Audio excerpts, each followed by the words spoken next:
I'm Josh Barrow, host of Left, Right, and Center, KCRW's weekly forum for civilized debate across the political spectrum. Today's news cycle demands more time for deeper analysis, so Left, Right, and Center is now a full hour every week. Subscribe and listen at kcrw.com/LRC. On To The Point, we try to make sense of the policy debates and the political sideshows on the campaign trail. You have this kind of asymmetrical warfare coming from a guy who's great at a soundbite, lousy at an answer. So are you looking for your own billionaire? No, I don't want my own billionaire. I'm going to raise the vast majority of the money. Brace yourself, America, for what? King Trump. I'm Warren Alney. To The Point has you covered for the 2016 campaign. Find the To The Point podcast on KCRW's iTunes page. From KCRW Santa Monica and KCRW.com, it's The Treatment.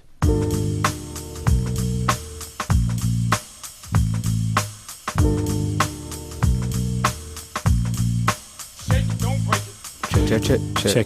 It's One, The two, Treatment. three. The person checking the mic across from me is the star, director, and co-writer of Miles Ahead. He's been here on any number of occasions, of course, for his TV series on Showtime, House of Lies. But he is Don Cheadle, and the story is the story of a day in the life of Miles Davis. We'll be very specific about this, so people don't go thinking, wait, why wasn't he in this fight? He's only 15 years old in St. Louis.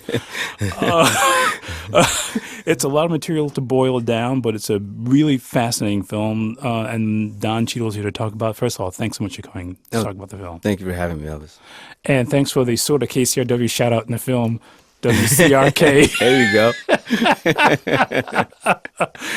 We'll take it where we can get it. But Yeah. I've been talking to you about this movie for a while now.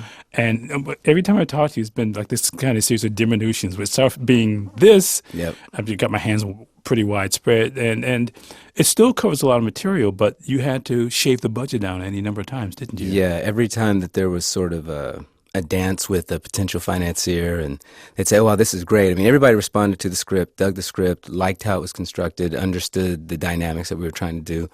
And they said, but it's just a little too big, you know. Get it down a couple million, we're in business. And we'd return to the script, Stephen Bagelman and myself, my co-writer, and we'd, you know, just get it tighter and leaner. And we actually, every time we cut it, we kind of liked it. And we'd bring it back, and they'd go, wow, you did it. That's great. Pass. So,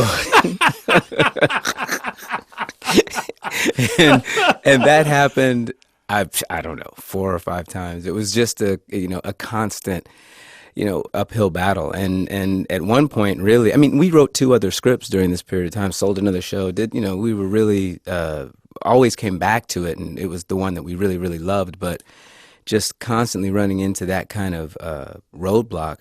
At one point, I thought, well, maybe it's me. Maybe they're very uncomfortable with me being a first-time director, and this material is kind of challenging, and they're not sure, and that's, okay, I get that.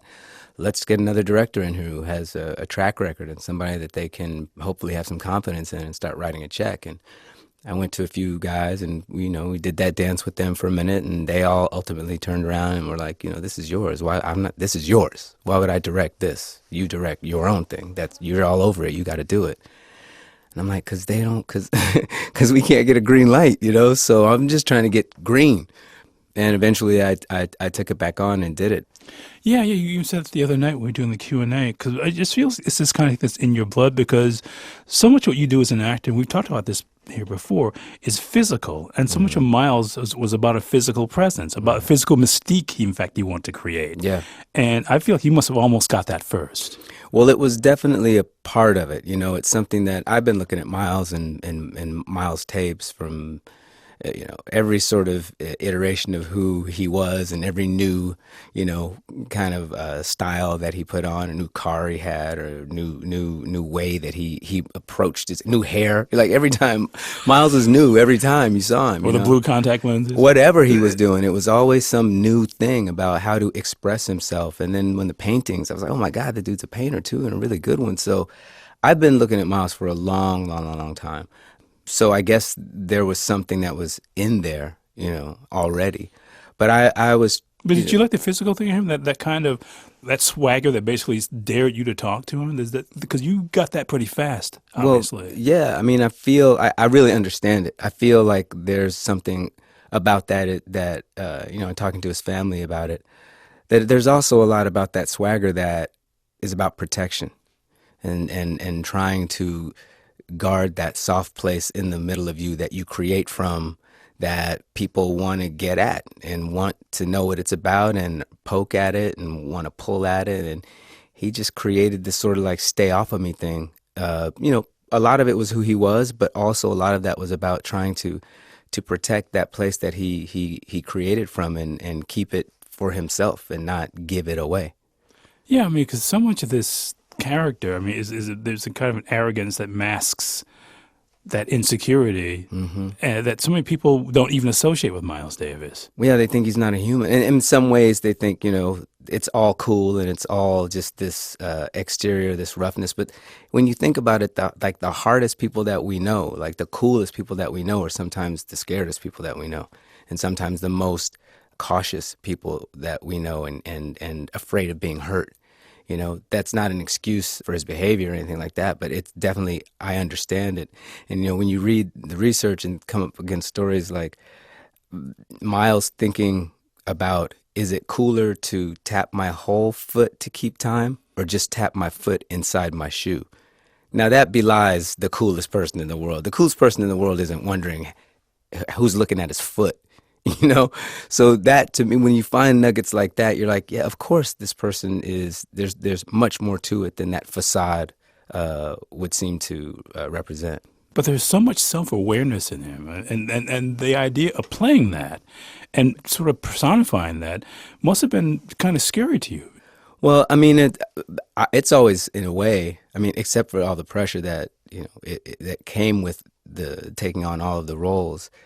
That's what we love to do as actors. It's actually some of our most fun and rewarding and expressive and safe place to be, is when you get to inhabit these characters that are, fully three-dimensional and have a lot going on. You get to, kind of try to pour yourself into them and find the places that you guys connect. And and this maybe just sounds like a bunch of esoteric BS, but it's part of it is that, that really nebulous thing where you're reaching out to try to find where you and that character meet. Esoteric BS was almost the original name of the show. It's The Treatment. My guest is Don Cheadle. He's starring in a film he directed. His directorial debut is Miles Davis in the film Miles Ahead. It's also the new season of House of Lies on Showtime. But one of the things I talked to you about the other night, I was fortunate enough to moderate a Q&A with you and two of your co-stars. And it was great. I really appreciate it. Thank you. It's my pleasure. It's a movie that's really full of ideas. And I know you as a guy who talks ideas all the time and somehow has to subtly or not so subtly get these ideas in the movies. So there are a couple of things that I told you I thought really sort of show me who you were as both as a writer and a director. I want to talk about them here for people to hear, because I don't want to give too much of the movie away, because it's really an impressionistic piece that's literally about 10 different movies.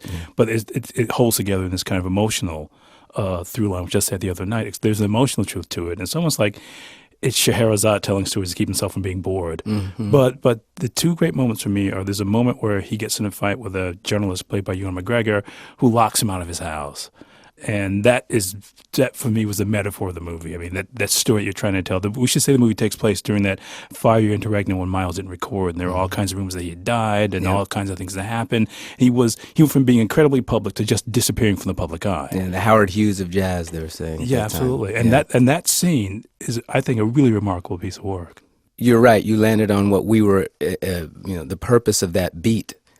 Was to physicalize, as you talked about, demonstrably this being pushed out of your own, your own claim to who you are.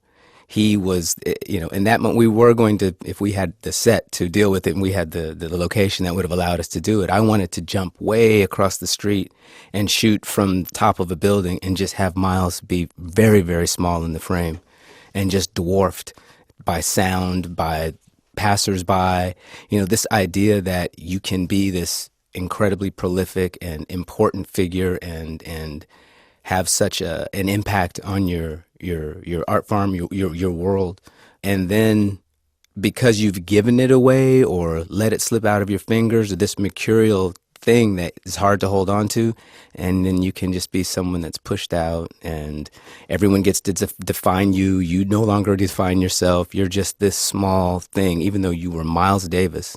Now you're just someone who's locked out of his house with a bad hip, By a white guy. by a white dude who you cannot get back in. And oh well. And the great thing about that is that you play that scene for comedy. You're not hitting people over the head with it at all. I mean, it's really kind of a throwaway thing that is a great piece of staging. And if you're paying attention, you know the Miles story. It's really the laughter chokes in your throat as you're watching it. Yeah, we tried to put a lot of things like that in there, where, as you said, not to step on them too hard. But yes, if you're watching, if you're paying attention, what is happening is what continues to happen throughout that film, and it happens from the first 2 minutes in the film when the reporter is trying to tell him how he's going to frame his story and say, this is what I'm going to say. And Miles says, no, I'm going to say how I tell my story. And it's going to be a song. So just sit back and listen to it. But you're talking about that sort of sentimental streak in him, and you actually use that in visual terms, because the album cover we see the most in the movie is Someday My Prince Will Come, with his beautiful wife, Frances, played by Emma Yahtzee in the film. I mean, that's another visual sort of motif he uses sort of offer us who he really was. But that song, I mean, just using that Absolutely. that song is, a lot of people forget that Miles Davis did that song. It wasn't just Big Fun and Sorcerer. Right. I mean, and that's also been a very interesting thing, is to bump into people who have their different points of contact with Miles Davis and when they first discovered Miles Davis. And, you know, a lot of guys that I've talked to who were in a rock thing, in a rock bag, didn't know anything about Miles before Bitches Brew. They had no interest in him, and they didn't like jazz or anything, but they loved this. A lot of acid rock dudes love Miles Davis because of that period. And then I've talked to people who much later than that only knew Miles through like Tutu and the Warner Brothers stuff and Amandla and things like that. And then, you know, then people who only knew that he did the Scritti Politti cover and Cyndi Lauper and Human Nature, and, you know, like, what, that dude did other stuff? It's like, yeah, that dude did a lot of other stuff.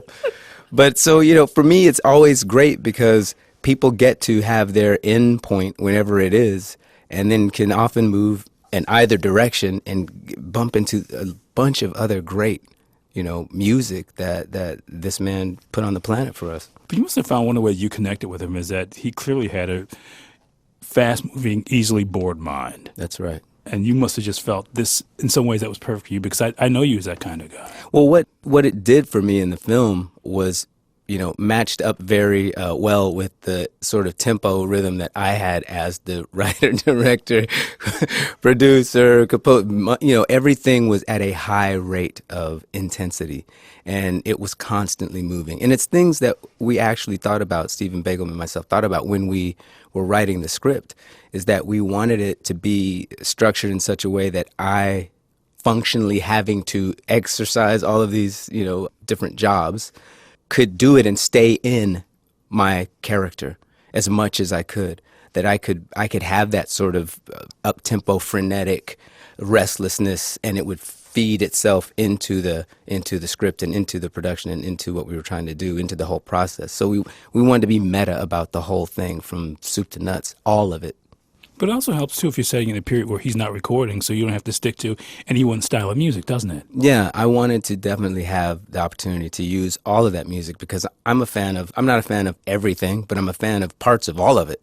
And I wanted to introduce all of that and have all of that be in there, and have people hear, you know, a song like Go Ahead John, which is just John McLaughlin solo over this drum set, and go, that's Miles? It's like, all of this is Miles, you know? And when you listen to his music, it's just so cinematic.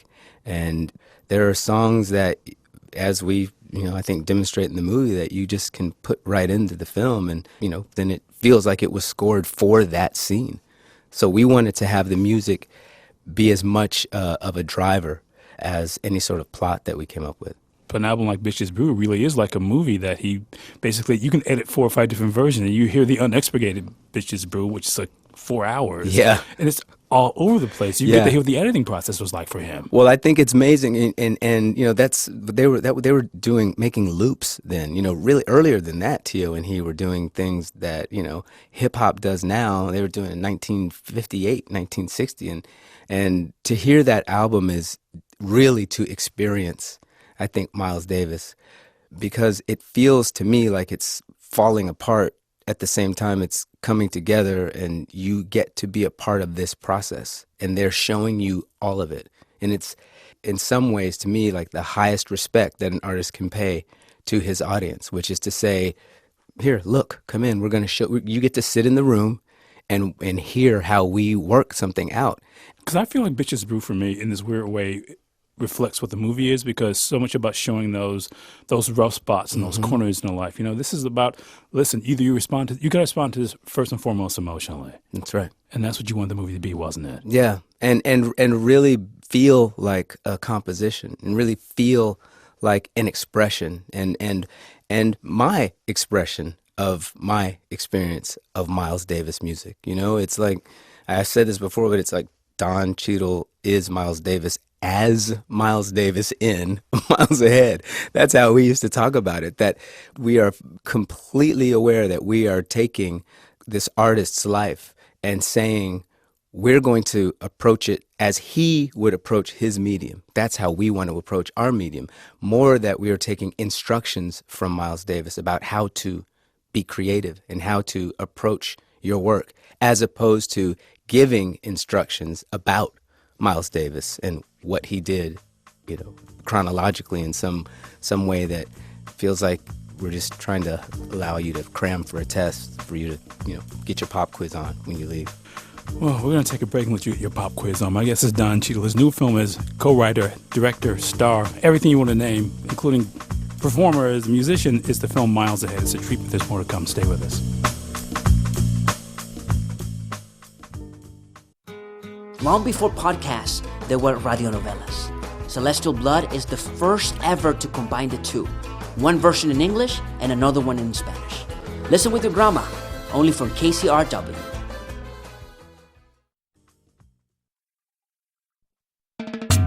Check out KCRW's music blog for song premieres, music news, performances, and KCRW DJ features. You can keep up to date on all of KCRW's music happenings at kcrw.com/musicblog.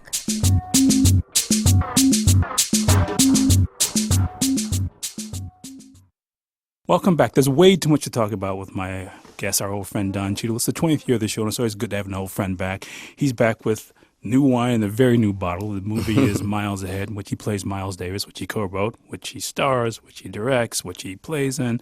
And one of the things I want to talk to you about, too, is there's so much to talk about. But like Miles, it's not just a solo. You give the other people in the ensemble a chance to play, be it Ewan McGregor or Miyazaki or Michael Stuhlbarg. I mean, it really was that sense, too. At a certain point, you just sort of step back and let other people have the movie. Well, it was really written like, I mean, we wrote the scene where Dave has to go, you know, play his solo and get Miles what he said he's going to get him, and let's go. Now, that's the character played by Ewan McGregor. Yeah, Ewan McGregor, Dave Braden, this Rolling Stone, so to speak, reporter who's burst into Miles' life under the auspices of getting this comeback story. I mean, that's a big deal, because the idea of a jazz guy in Rolling Stone would have been a huge deal. And still to this very day. Yeah, for sure. And so that the scene that we wrote where Dave has to perform, we actually wrote it in that way that you're speaking about it in the script. You know, it says Miles steps back and lets Dave step up and play his solo, and he better kill it. You know, it's like, you better play the solo right. But yeah, absolutely. To me, I have the most fun, and I think it's the most rewarding experience for everybody when the ensemble has the same import and the same ability to play and be expressive as the quote-unquote lead has. And talk about House of Lies, you know, the pilot episode, we have this closing scene where I'm supposed to go into and just close this banker who we're trying to make this deal with. And when I first saw the script, it was a 2.5-page monologue of Marty just, you know, putting this guy in the spin cycle and working his brain and boom, closing him. And I'm like, well, why is my team here? You know, if I'm the only one doing this, why are they don't need to sit here. Why are they in here? I said, I think that we should actually start getting this guy, you know, ping-ponging him. And it's like, I feel like that's how we should work. We should all work this dude. And everyone needs to be a part of that process. And everyone, when they can have a voice and have a place in the song, I think the song is just better. It's so much to talk about here because one of the things I always find myself thinking about, and I never actually mentioned this to you before, but you work best when you create a personal dynamic with your character, be it Miles or Marty on House of Lies or any number of people, doesn't necessarily like the people he works with, but knows how to get the best out of them. Yeah, I mean, I guess that's a part of it too, and I think in some ways, again, meta Miles. You know, he would pick people often that the people in his band sometimes didn't really vibe, and there was issues, and how's this going to work? But he didn't care about any of that. He tells this story about Herbie that I love, and it's just his humor on display. It's like, Herbie's got all this facility and can play all this stuff, but he really can be disciplined and structured. He goes, and then we go over to Europe. And, Herbie sits down at the piano, and Miles does this gesture of, like, throwing his coattails over the bench and starts playing all this classical. He's like, what are we doing? And it's just his humor. It's just so funny to me, the things that he picks up on, the ways that he expresses it. He's just very smart and funny. The thing that he and to some extent, Marty have in common, they know how to read people and actually push the soft spots and make them bark. And protect their own. Yes. Hopefully keep their own behind the nice, embankment while everyone else is out there dealing with it. But to having these two guys whose lives dovetail in some ways, but still very different people, it must have been a really interesting period for you. Because, again, throughout most of the time that throughout all the time the House of Lies has been on, you've been working to get this movie going. Yeah, all of those things were happening, and I was in a metal suit flying around. I mean, I had to leave 3 weeks during pre-production on a 6-week pre-production schedule to go shoot Avengers 2 for 3 weeks. And that was like, man, I mean, this is just what this whole ride is going to be like. It's just not going to be easy. It's never going to be cush. We're just going to have to deal with everything that we're going to have to deal with. But in many ways, again, it felt like that's what Miles, that's what it required, and that's what he was always able to do. And he would sort of put himself in those positions where he would use disparate players and different disciplines and different ways into something and make it a mess first. And then figure out how to, out of the mess, turn that into some gold. And it's like, wow, that kind of alchemy is like, that's just amazing to me. Basically went from Charlie Parker to you built it to John McLaughlin and actually had Sting come in and do like a one line on the song and apparently scared Sting to death when he came. I guess it's Don Cheadle, his new film as writer, director, star, producer, everything is miles ahead. One of the things that's interesting too, I want to get back to what we were talking about a little bit in the first half, one of the other scenes that I think really proves that your mettle as a director, and that's the scene where there's a huge fight between Miles and his wife Frances. And I don't want to give too much away because I want people to see the movie, but we'll talk about another scene that to me is also the Maltese Falcon scene at the end of the movie. Yeah. That's why I'm saying the movie is so many different movies. Yeah. And there's such a sense of playfulness in this because that thing you're talking about, it's almost a fear of it's going to be a movie by a black filmmaker about an important subject. Well, that was my approach. That's why I didn't want to do it. I wasn't interested in doing another biopic, And I was getting for a while after I'd done, great. I won the Golden Globe for Sammy. That was fantastic. The Oscar nomination for Hotel Rwanda is like wonderful. But then everything that was coming over the transom is like, can you be our black guy in this? Can you be the first one? We started calling him "What Did Your Granddaddy Do" movies. Everyone was like the first black man who I'm like, I don't want to do that. So when the idea of this came up, I just wasn't into it because I had the same reaction. And I don't want to do anything that has the I word in front of it. I don't want to do something important. I want to do something that's engaging and hot and feels nuts and really different. I don't want to keep doing those same things again, especially because we know from the first frame where we're headed.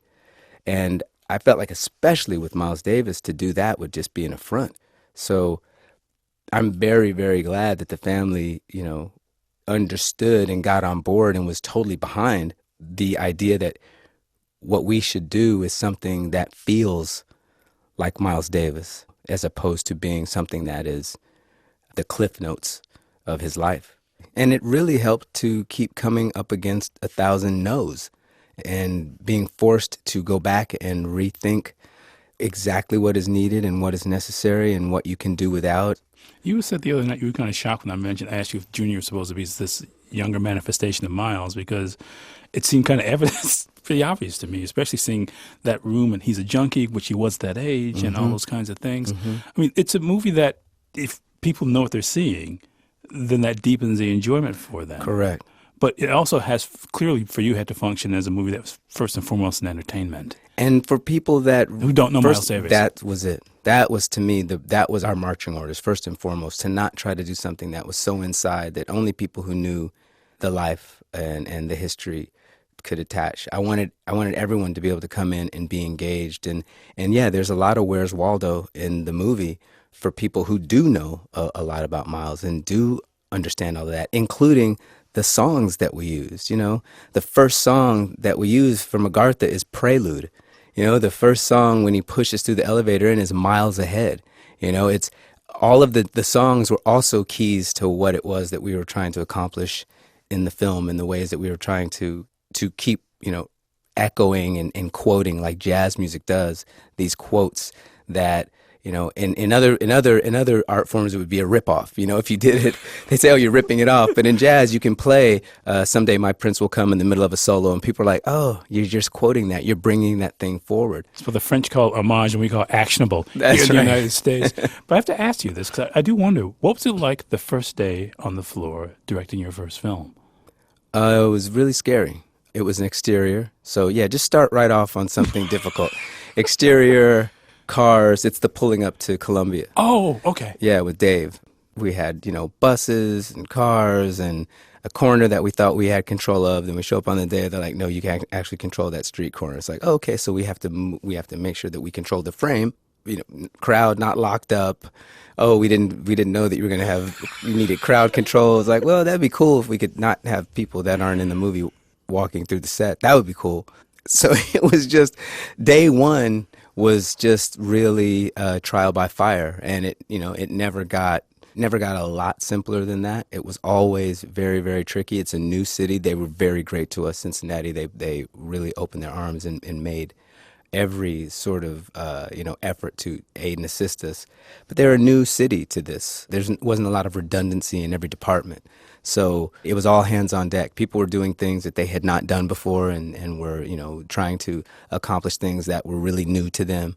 So we had to be nimble and call audibles and, you know, be able to roll with it. But again, everything that we did, to me, felt like that's what Miles has to do. That's what Miles would have to do. That he would be in the same mindset right now. And I would just always try to hear him saying, you know, play what's not there, jump off a ledge, be wrong strong, you know, put yourself in a place where you're uncomfortable and afraid. And if you're doing all that, you're doing the right thing. I'm like, okay, well, then we must be in the right place. And what was that first screening like at the New York Film Festival?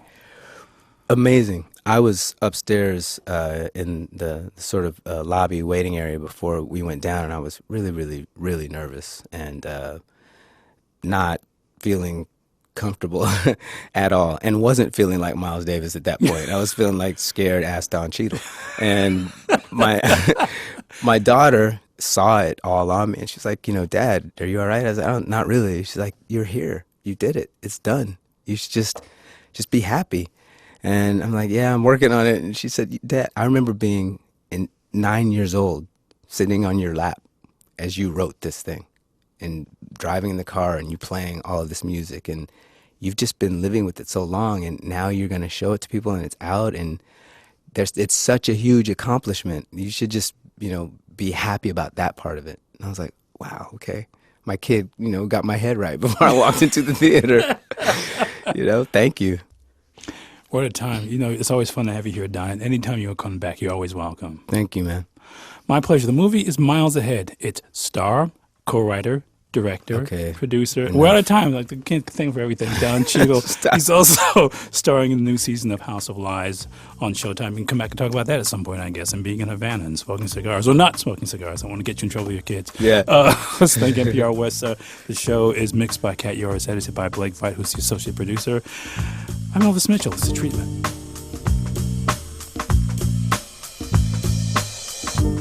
The catch up on past episodes of The Treatment, go to KCRW.com or listen on your smartphone with KCRW's mobile apps, or subscribe to the podcast on iTunes, Stitcher, wherever you listen to podcasts. The Treatment is produced and distributed by KCRW Santa Monica.